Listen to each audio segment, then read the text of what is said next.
What was so now? So this was part of that project. You were in Bobby Llama, but you did this solo record. Yep. So you're writing a lot of songs.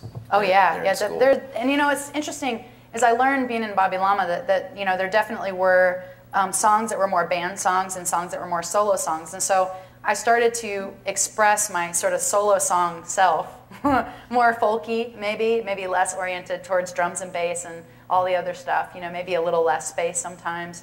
And I started to, you know, sort of, well, play out with those songs, you know, so it's sort of, you know, really already doing a solo career amidst the band because I wanted to have a place. And also recording, actually the first CD I recorded was actually Soft Day, which is, you know, in '96. And it was just to kind of put all my songs in a place, you know, it's like sort of have it, you know, recorded and captured.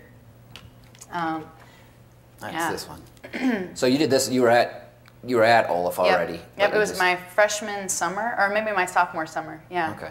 So yeah, and it was my summer project, and it was really cool. That's how I first met Alex Owana, who ended up recording the Bobby Llama stuff. He for a long time was involved in a lot of folks here in the Minneapolis community. And he was also at Olaf, right? Yeah. Oh yeah.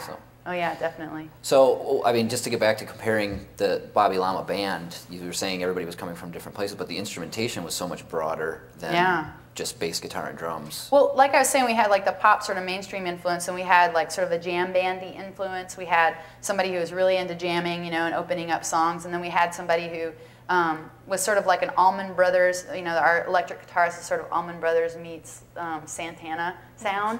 You know what I mean? And so like, and he was very intrigued by funk, and so brought in a lot of funkiness, and it was just a really cool. The horns, you had horns, in the horns right? section, yeah. Our sax player just had a really great ear and could follow along with whatever our fantabulous trumpet player who Andy Bass, who actually plays bass now in Kubla Khan. But anyway, you know, he would go off in these weird directions, and she'd just be right behind him, you know, like, and you'd think they'd practiced ahead of time, but they really didn't. She was just really gifted, you know, and so it was a really amazing group to be around because they had everybody brought such a musical, you know, such a musical, you know, sort Diversity. Diversity, yeah, with them, you know, and I really, you know, I think my writing has a lot to do with those influences, you know, too.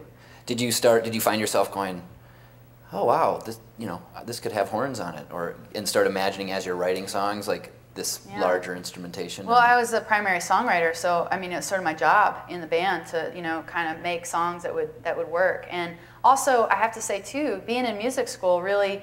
You know, I'm intuitive with music. I'm not intellectual with music. I don't sit down and say, oh yeah, this is a third, so it's a third, so I'm going to put minor, you know, go to ninth, and then, you know, whatever. Like, you know, there are music people that just totally get excited about that stuff. Like, you know, they're like, oh, you know, it's like the math of music just like, you know, makes them want to, you know, just set something on fire with happiness. Like, I mean, not that you would destroy something if you're happy, but, you know, but. Maybe a firecracker. Exactly. Yeah, with safety. But anyway,